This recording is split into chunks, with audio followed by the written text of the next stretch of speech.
শুভ দুপুর সকলকে।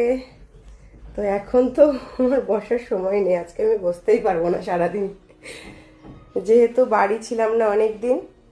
এই লাগেজগুলো এখন আমার সব আনপ্যাক করতে হবে, খানিকটা করেছি, তারপর করব। বেড ফেড সব চেঞ্জ করতে হবে, বেডশিট টেডশিটগুলো। ঘরের অবস্থা একদম যাচ্ছে তাই, কিছু এখনো গোছানো হয়নি। ঘর পরিষ্কার হয়ে গেছে, এবার শুধু বেডশিট টেডশিটগুলো সব চেঞ্জ করব। এখন বাজছে 12টা 20, আমি রান্নাও বসিয়ে দিয়েছি। আজকে নীল ষষ্ঠী, কিন্তু আমি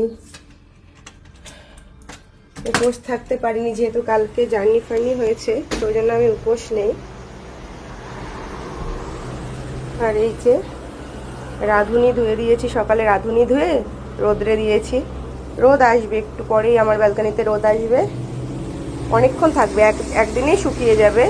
আসলে এগুলো আমার মাই আমাকে মানে রাঁধুনি ধুয়ে টুয়ে মাই দেয়, কিন্তু এবার আমি মাকে বলিনি যে যাওয়ার সময় আমি রাঁধুনি নিয়ে যাব, বা রাঁধুনি আমার নেই দুবাইতে। তো মা সে মতো আগে থেকে কিছু করেনি। তো আমার আসার দিন মনে পড়েছে যে আমাদের রাঁধুনি দুবাইতে নেই। আর আমরা যেহেতু শাক পাতা বেশি খাই, তো রাঁধুনি ফোড়ন দিয়ে খেতেই বেশি ভালো লাগে। তো তার জন্য সকালবেলায় যে ধুয়ে দুথালা শুকোতে দিয়ে দিয়েছি।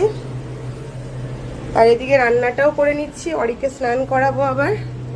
ওকে সকালবেলায় হরলিক্স খাইয়েছি, আর একটা ব্রেড খাচ্ছে ও, তারপর ওকেও ভাত খাওয়াবো। আজকের দিনটা একটু এলোমেলো যাবে, কালকে থেকে আবার সব সেট হয়ে যাবে। যেহেতু প্রায় ছোটখাটো 3 মাস, মানে 3 মাস থেকে 1 সপ্তাহ বাকি যে আমি ছিলাম না দুবাইতে। ওই যে উনি, কি অবস্থা?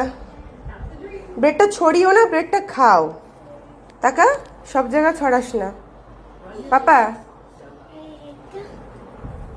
তো আজকাল ওনার ট্রেন দেখতে খুব মন হয়েছে, সবসময় ট্রেন ট্রেন উনি দেখে এখন। আগে দেখতো ভূত, এখন দেখে ট্রেন। আসলে দুবাইতেও খুব একটা ট্রেন দেখেনি ছোট থেকে। তারপর আমাদের যেখানে বাড়ি, বনগাঁ থেকে আমাদের বাড়ি আরও 1 ঘন্টা, সেখানে ট্রেন লাইন নেই, বনগাঁতে ট্রেন লাইন আছে।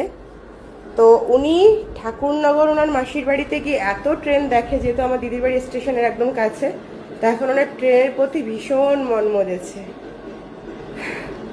ওই যে আমার আদি, 1 বছরের আদি। আদি এখন দার্জিলিং, আমরা এখন দুবাই। ঘরের প্রতিটা জায়গাতে শুধু আদির আদির আদির জিনিস, আদির স্মৃতি। ওর স্কুল জুতো এটা ওটা সব দেখছিলাম, ওগুলো আর লাগবে না, কারণ যেহেতু এখানে স্কুলে আরও পড়বে না। বাবা তোকে এখানে কি খেলনা দিয়েছে? কালকে তুই তো দেখিসনি।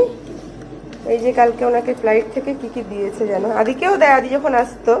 আর এই বছর এবার অরিবাবু প্রথম পেলো, সিট পেলো উনি প্লেনে, এবার প্রথম। এর আগে পর্যন্ত উনি সিট পেতো না, কারণ উনি অনেক ছোট ছিল, 2 বছর হয়ে গেছে, তাই এবার থেকে উনি সিট পেয়েছে, তাই এবার ওনার মুডই অন্যরকম ছিল।